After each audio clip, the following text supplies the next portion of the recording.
In 1904, in the shadows of the Second Garden, the 69th Regiment Armory was built. The regiment began as an Irish-American military group that fought in both the Civil War and World War I. The 69th Regiment's Fighting Irish nickname predates Notre Dame's.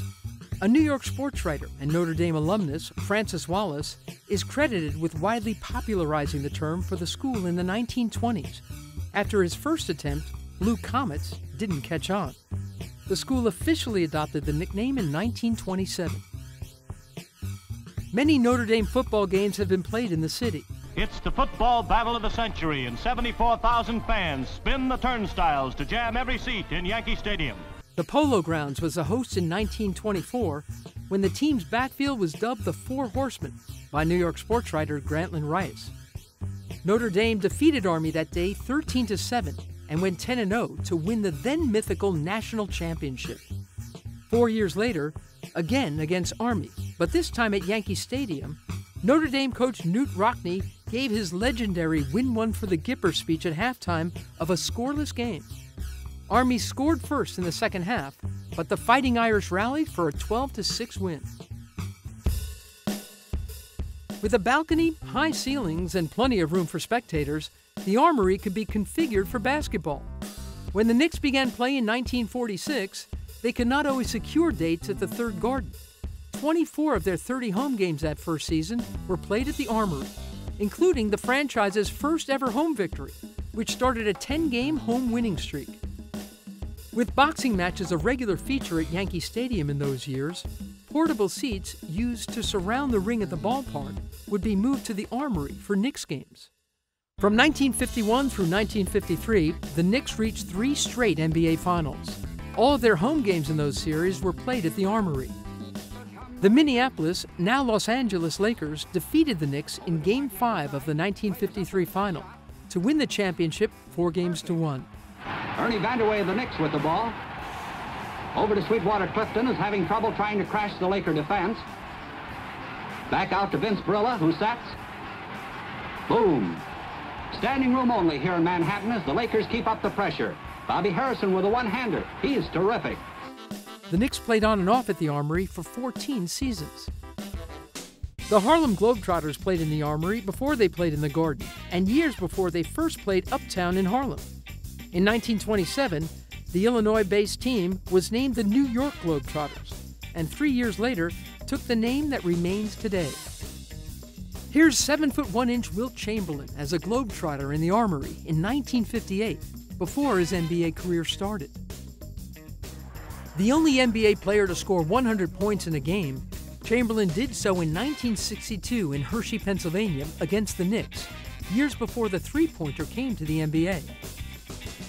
Playing for Philadelphia, Chamberlain at the time lived in a Manhattan apartment and made lengthy commutes to practices and home games.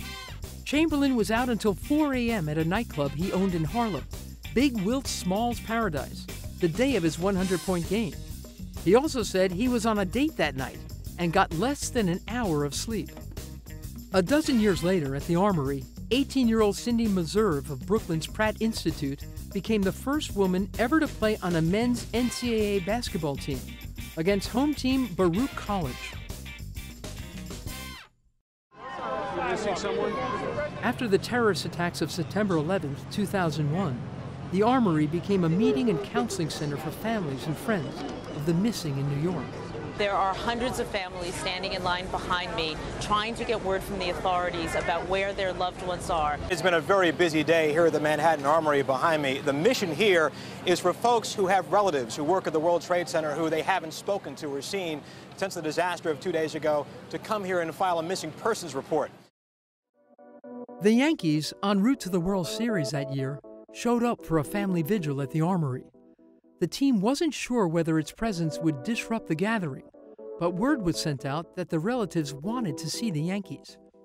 Third baseman Scott Brosius said, "You see the reality of the pictures on the walls, and it just hits you square in the face. You just wanted to be there for them. When we got back and started playing again, we realized how important playing was to the healing process, especially in New York." Please welcome the President of the United States. Later, the Harvard Political Review concluded, "Nothing can replicate the feeling of unity and togetherness like being among thousands of other strangers, unanimously cheering on the hometown team. Sports are vital and truly lift the human spirit." September 11th, I lost my father, and it made me really upset. But now it's like kind of like surprising that I get to meet all the Rangers. It's really, really just such a nice time. Tragedy may, as has often been said, put sports in perspective. But conversely, sports puts other things in perspective. Especially in New York, with its history as a melting pot, sports is the closest thing there is to a universal cultural solvent. It is the one topic of general interest that can unify people, even if they disagree on specifics, like who's better, the Giants or the Jets. More than a school, place of worship, or other community outlets, sports brings us together.